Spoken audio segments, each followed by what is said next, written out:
How's it going? It's Charles Botensten from Botensten Properties International. Today we're going to be talking about a topic that is very near and dear in everyone's mind that wants to renovate, which is what is the cost, not the cost of the renovation, but what is the money I'm going to get on the back end? How much is this renovation worth? I put in 100 grand. Am I going to get 150,000, 200,000 for it? So I'm going to talk about it in two ways. One, which is you're renovating it because you want to renovate it, and the other, which is you're renovating it because you're going to sell it. Okay? So we'll talk about the first one is you just bought a home. You're going to be there in New York City on average 5 to 7 years. So say you're going to be there 5 years and you renovate it, and then you want to put on the market because you had a baby, you have an expanding family, you want to go to the suburbs, you want to get a bigger place, you can't afford it, whatever the case is. So why'd you have to go negative, Charles? And I couldn't afford it. You can't afford it. I'm sorry. So you put in all this money. I go to your apartment and you say, 5 years ago, I put in 100 grand and we renovated the kitchen and portions of the bathroom, the half bath, or whatever you did. I put in 100,000. I walk throughout the home, kitchen's gorgeous, bathroom is gorgeous, and you ask me, I understand that homes have been going for X dollars. Well, I put in this amount of money, we should ask 100,000 more or 150,000 more.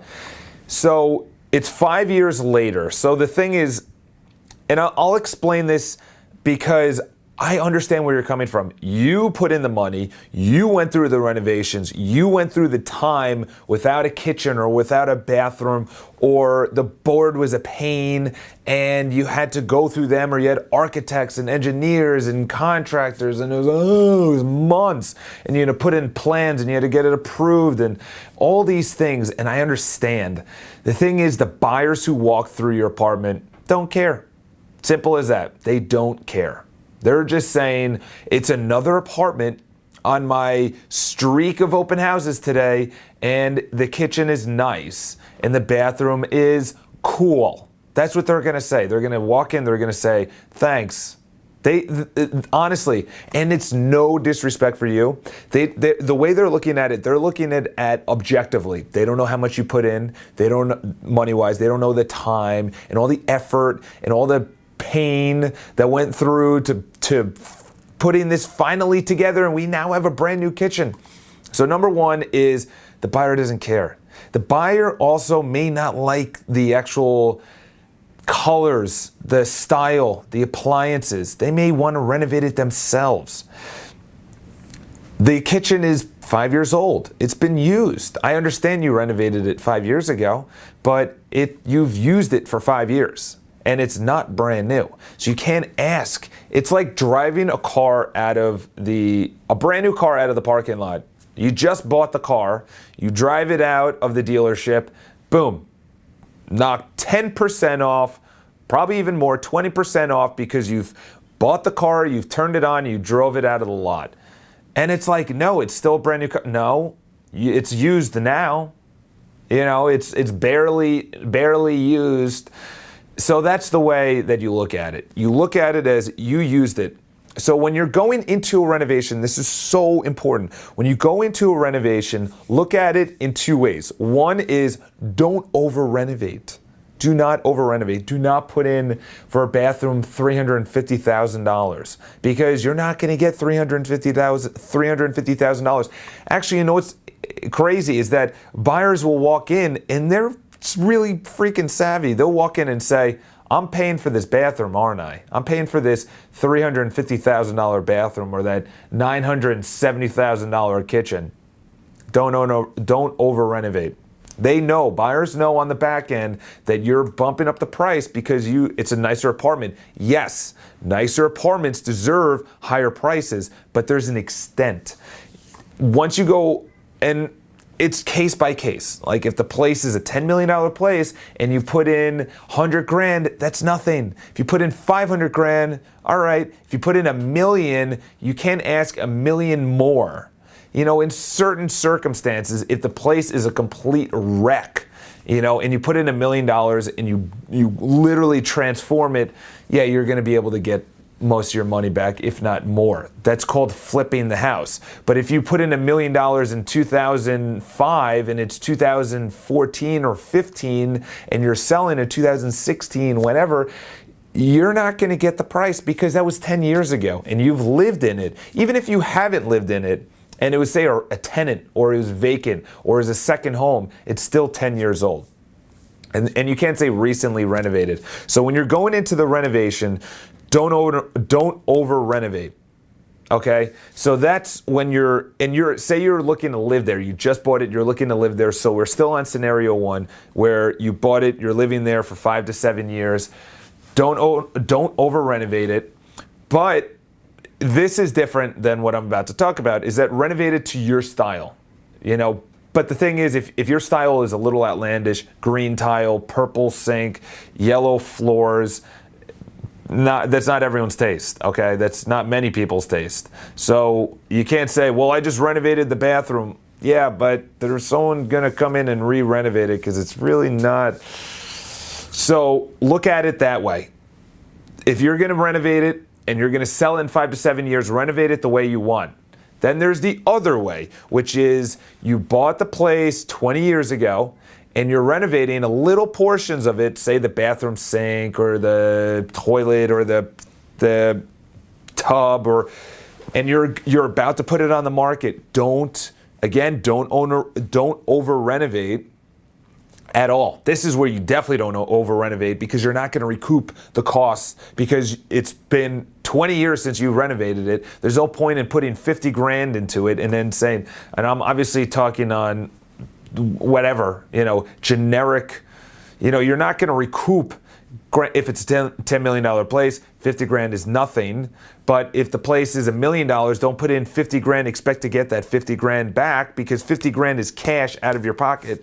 So is $1 million. But the thing is, in other words, if you sell it for $1 million, don't expect that 50 grand that you just put into it. So don't over renovate it when you're about to sell it. The second is make it light colors. Don't go extreme. Don't have the off the wall kind of bathroom or the kitchen. Just go with generic appliances, generic countertops. You don't want to put in so much money that you're like, what?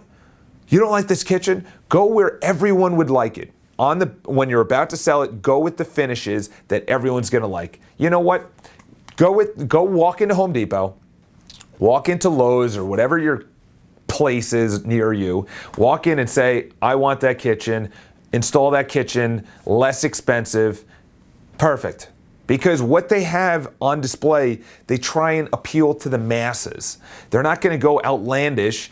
The colors are going to be neutral. The style's not going to be crazy. They're just going to say, here, look at this cool countertop. Look at this nice backsplash. Look at these cabinets. Look at these appliances. Look at this flooring. It appeals to most people, all the things combined.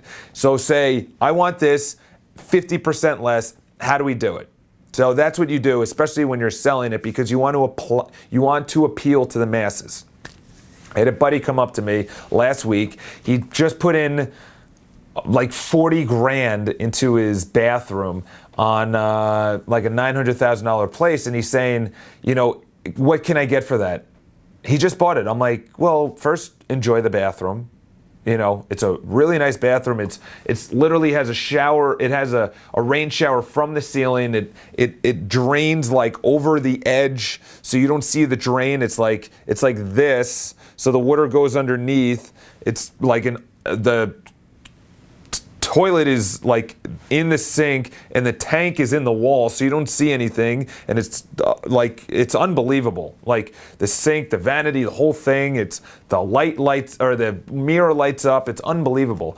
And I don't know how he got it for that. I think he picked out the appliances or he went some style. But anyway, a lot of time. He went 3.5 weeks without a bathroom. He was showering at the gym. He was going to the bathroom at the gym.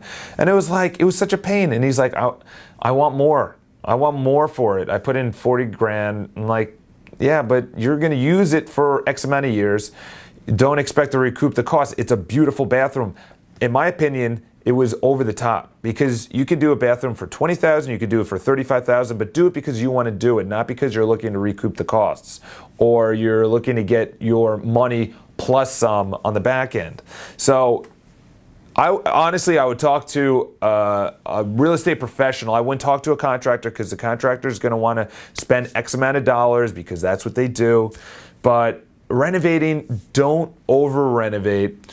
If you just bought the place, renovate because you want to renovate it, not because you're looking to sell it in 5 or 10 years with the costs recouped, because you're not going to be able to recoup the cost because you used it, because it was 10 years ago that it was renovated. The person that walks in may want to renovate it.